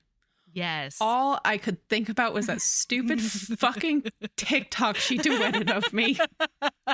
And that stupid fucking meme. Like, he was doing that, and I was like, I have so many feelings right now. And then that happened, and all I could see was, let me in. I was like, God fucking damn it. You ruined a perfectly good grovel, is what you did. She elevate it? Make it better? A little bit better, I think. A little bit. So anyway, I had to put my phone down because I was laughing so hard. So she goes in, and she's despondent for days. Alexi's sending the dog in, being like, do a comfort on her, maybe. What? Alexi is Nikolai? Alexi is not the husband? His name is Nikolai? Nikolai. Oh, turns out his name's Nikolai. Anyway, doesn't matter. Same guy's putting that dog in there. Yep. That's the important bit. And then finally he goes in and he sits on the edge of the bed and he's like, hey, so I Sam's not here to like deal with this, but he's so like, precious. He's so cute. He's like, I feel like she would want you to talk about your feelings and like, let's do this together. Let's do this. So finally, and he's like, yeah, sorry that you're still in love with your dead ex-boyfriend. And she's like, that's not the problem. He's like, oh, okay. So the problem is that he doesn't love you and he won't say I love you. And she's like, no, that's not the problem either. He does love me. He just told me he loved me. And Nikolai Alexei's getting more and more confused. And he's like, so wait, what is the problem then? And she's like, he kicked me out of his house. Like, he kicked me out. And then Nikolai's like, so I think you might be upset about something that happened before. And I think what my Sam would say is that you were triggered. She's like, it's so cute. Yeah, I guess I was pretty triggered. And I choose to. That's exactly how she says it. And so finally he's like, listen, kicking you out of the house, that is up and down, sideways, just wrong. It's not a good thing to do. But he did come back, and like, did any of the families come back to get you and tell you they loved you and try to fix it? And she's like, well, no, actually, not at all. So, And he's like, then, yeah, think about that, I guess. I have a private jet if you need it. Nyla Weathers Gutierrez has entered the house because that's Smart House. And she walks in on Go and Sophia kissing in the foyer. Holy fuck balls. And this is roughly the face I was making. Just like wide-eyed, cannot cope. And so Go immediately pulls back and he's like, "It's not what it looks like. She heard you coming in and she kissed me because I think she wants you to think there's something else going on." And she's like, "That's not quite true. You did kiss me on the couch." And he's like, that did happen. That did happen. But it was because I was testing something out. To see if you'd kiss me back. And she's like, "What the fuck? Why?" And he says, "Because I think she's the one who set you up." Yeah. Sophia, her temporary foster sister. So turns out, because we're just gonna do it. Cruise through this. Yeah. That foster family. Wait. What happened that night? First, Go says, "I don't think that the ring was for her. I think that Marco had changed his mind. He went and told Sophia about the baby, told her that he was going to do the quote unquote right thing. And Go thinks that Marco was going to propose to Nyla, but he never got the chance because of that accident." And then... Thank you for bringing that back. The thing that I almost said, like, way too early. No worries. And then Sophia is like, "Yeah, because you keep on taking men from me, basically. Take it away, Sabrina." Yeah. So, turns out, the first man Sophia thought Nyla ever took from her or was trying was her father. Oh, boy. So Nyla... She was... big trigger warning. Big. Child sexual assault. And abuse. Were there trigger warnings at the beginning of this book? I don't remember if I read Not any. In the audiobook. But boy, I'm just going to let you know, listener, this... It comes out of nowhere. Plot comes out of left fucking field. Yeah. And so it turns out that she feels like Nyla has always been trying to steal things from her. What's hers? Yeah. And so what happened that night is Nyla got blamed because Sophia had a broken arm. Hold on. Let's back up. Because Sophia says, so Nyla was the foster sister, and Sophia says that she had to stop her getting adopted. And so she says, so she broke her arm. Sophia had a broken arm, and Nyla tried to tell people that her dad did it. And then Sophia and her whole family said, no, Nyla did it. Nyla attacked Sophia. She broke her arm. And so we can't let her stay. And then we find out that what actually happened is Sophia broke her own arm. Yeah, because Nyla's like, with a sledgehammer. Break your arm. Like, I saw him come out of the garage with you holding a sledgehammer. And Sophia's like, no, you stupid bitch. I broke my arm. He was just as surprised as you were. And she did that in order to get Sophia kicked out. This whole time, it's fucking sad as shit, because as Sophia is sharing all of this, Nyla's going, oh, okay, cool. So, like, you did your best to ruin my life, but, like, honey, you're traumatized. I mean, like, she's like, wait, no, please don't say that he did the thing that I think you're going to say. And then she says, he asked me to start prepping you to join our special time together. And I couldn't let that happen. And you were being such a slut bag and, like, giving him looks and calling him dad as if he didn't already have a daughter. And loved him. And Nyla thinks to herself, like, oh my God, this psyche breaking thing that her dad did to her for so many years has, like, twisted her up, and real bad. She thinks, oh God. And so she was like, Sophia, no, I did not want that at all. And then she's like, and then you did the same thing with Marco. You took what was mine. And she says, Marco's lucky that he didn't propose to you, because if he hadn't died in that accident, I would have killed him myself. And then she says, I'm going to make you pay for everything you've done, and pulls out a gun. Yeah. And cue Go getting shot. the house announcing everywhere the bitches are going. So I love it because Go says, Nyla, run. And she wants to stay, but she's like, I'm protecting 2 lives right now. Like, I gotta go. And this is when the house stops being real professional about it. And there's like, Nyla Weathers Gutierrez is running up the stairs. Like, Nyla, so much. And so Sophia's coming after her. And like, apparently all of the doors in this house are fucking glass. And so she keeps on shooting through things to try and get to Nyla. Nyla's hiding in their master closet. And long story short, she ends up with grabbing glass and slashing Sophia's throat. Yeah. Because, like, she was going to kill back her. after the gun. No, it was going to happen. She was very serious snapped. business about Sophia has fully snapped. Yeah.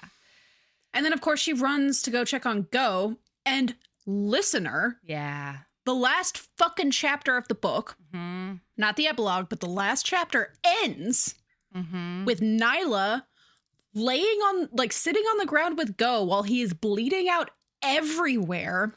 And she's like, you have to stay with me. Don't go. And he's like, that's terrible wordplay, Nyla. Not appropriate for this moment at all. Aww. Yeah. And he tells her that he loves her and he wishes he had said it sooner. She's like, it's okay. Just don't die. Help is on the way. And he says, I didn't plan for this. And then he shuts his eyes. I was not okay reading this book. No, same. I was not okay. And then he dies. The epilogue starts. Yeah, she's like, I dream about Go's death. And how, like, the baby's crying. And she goes to take care of the baby. 2-year-old. Yeah, because it's 2 years later. And she's talking about how she and his so mom, alone. Like, they've become a lot closer because all of the tragedy brought the family together. Yeah. And, like, considering everything that happened. And then, like, the mom tells her, I loved them both on the anniversary of Marco's death. Not the same. You can't ever love your children the same because each one is different, but you love them the same amount. And then she's cradling this child and swaying with her in her arms. And she keeps on talking about how she's alone in the house with the baby. For the first, during this extremely difficult anniversary month, I wish Go was still here. I was fixing to break up with Theodora Taylor. And then I was like, there's no way. There's no fucking way he's gone. And then she says, my life now is all about rushing from meeting to meeting to ensure Go's visions come to pass since he's no longer here to handle that stuff himself. What the fuck? And that was the point where the last piece of my heart fucking shattered. And I went, oh, he's dead. I was just he's actually dead. Standing in my kitchen, so mad at tears listener. streaming down my face, just literally saying out loud, no. We have an agreement between a romance reader and a romance author. We have an agreement. I have not questioned this hard. Same. In a long time. Theodora Taylor, how the fuck dare you? So she puts and the then, baby down. Don't worry. And then she goes to bed and there's a man standing there in his underwear. Whoa, she says. Oh my God. I didn't expect you to come home. What the hell, Go? What the hell, Go? He says he came back early for some shit. What the hell, Theodora? Yeah, Theodora. Is what I would like to ask. Yeah. Turns out he's not there because he's traveling a lot in order to open up like a new office or some shit. In Tokyo or some shit like that. And he came home early to surprise her. And he surprised all of us. Yeah. Because he's alive. Because he's not a ghost. He's not a specter. Can you imagine that second chance romance? I would fucking stab somebody. I'd be so mad. Anyway, they do hot sex again. Yeah, it was great. It's great. They're together forever. And she's pregnant. She says, you got to open your heart for another kid because I'm pregnant again. And he falls off his chair when he's eating ice cream. Because they're eating so... Oh. They're having post-sex ice cream. This is a fucking romance. That's all I want. Right? I just want somebody who keeps me stocked in ice cream with a tax-deductible ass. You know? Yeah. What? Is it so hard? God. Yeah. I feel like that's not that many Right? requirements. Oh my God. Okay, Sabrina, what is your lady love? My lady love is having a community. Like, this is kind of a deeper... Yeah. Because, like, I'm not going to go into detail on pod, but I have lived where I live for 6.5 years now. Mm-hmm. And for the vast majority of that time, I could not make friends, basically, because of life things, life purposes, or life reasons. And, like, I've worked through it a lot in therapy. But the fact that when I had that fall and I shouldn't be alone, I had somebody to come take care of me. Mm-hmm. And I've been like, actually, you get a double lady love, because fucking find a community and love that your people will be like, hey, I think we need to check on your meds. Oh, yeah. Like, people who look out for you and know you well enough to be like, this isn't normal. And so, like, it's been a really hard couple of weeks over the last couple of weeks of my life. But, like, there have been a lot of really good things about it, too. And just, that's my lady love. Find you a community of people who care and will drive in the snow when you're not used to snow and ice at 1:30 in the morning because we're worried about the fact that you hit your head. Yeah. It's super wonderful. It was because, like, to be clear, I have a community.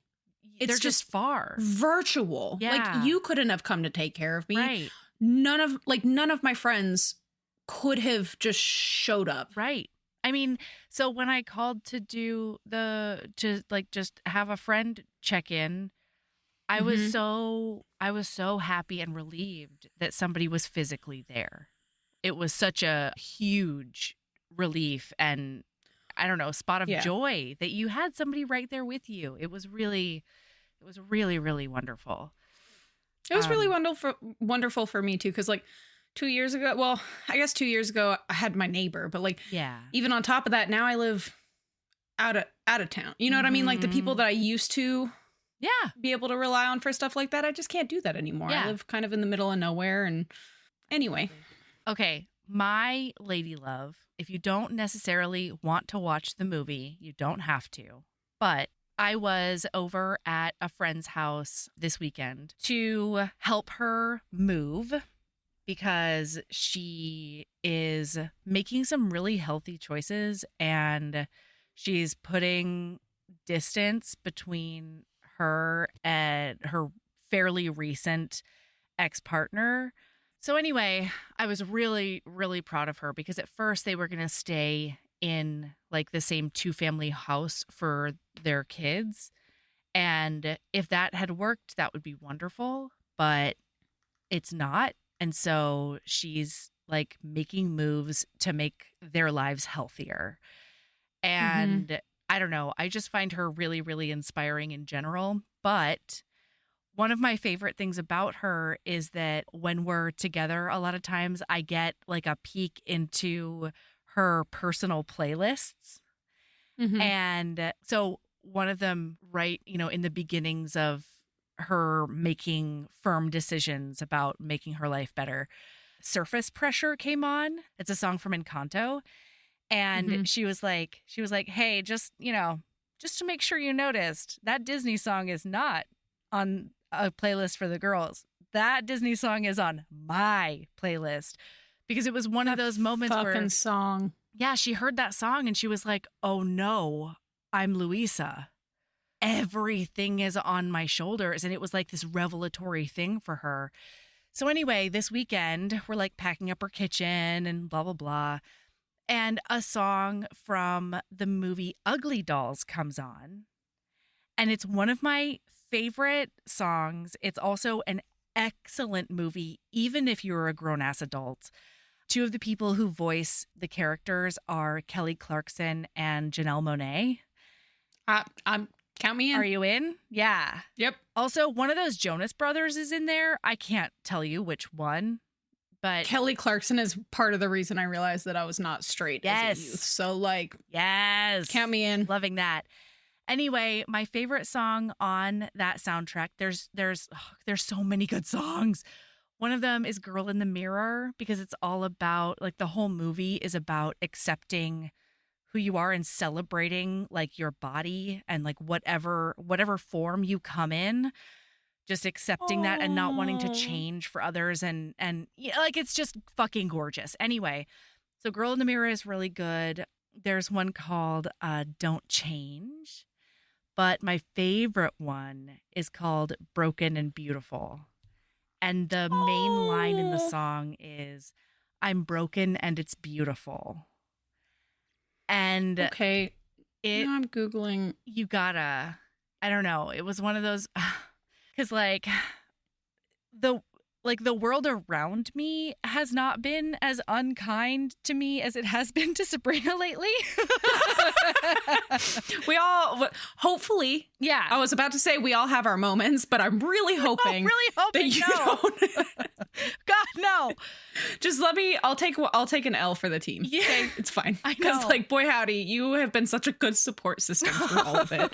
So, like, Jesus. Yeah, wow. But like my sort of internal world for the first time in a while has not been very kind to me. Mm-hmm. And hearing that song and like being in the room with a friend that we've supported each other through so much. Like I helped raise her girls because they were at my daycare, and like she's so goddamn strong.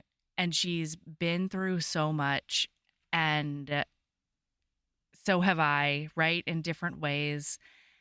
And then this song comes on, and like it was this moment where I was just like, oh my God, we're broken and it's beautiful. Like, it's okay.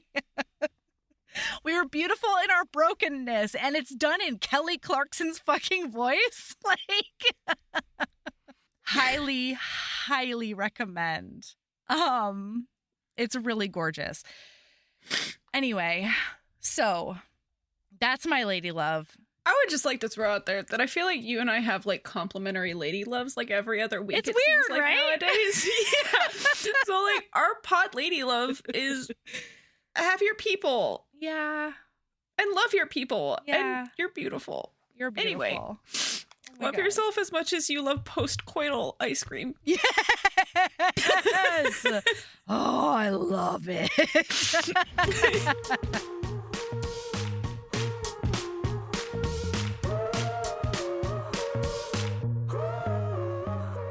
Heaving Bosoms is produced by us, Melody Carlisle and Sabrina Bradley. Editing is done by Melody Carlisle. Our theme music is by the incredible singer-songwriter Brittany Fonts, and our art is by ultra-talented author Kate Pryor. If you like our show, remember to follow us on your favorite podcast app, rate us 5 stars, leave a nice review, and of course, tell all your friends about us, even if they don't read romance. If you want to get in touch, you can email us at heavingbosoms.podcast@gmail.com. If you want more of us, visit patreon.com/heavingbosomspodcast. You can also find us on Instagram @heavingbosoms, on TikTok @heaving_bosoms, and in our Facebook group, the Heaving Bosoms Geriatric Friendship Cult. Head over to our website to sign up for our newsletter, get our Reading Embrace printable, and check out my audiobooks at heavingbosoms.com. All right, we'll be back next week with more swoons and snark. See you then.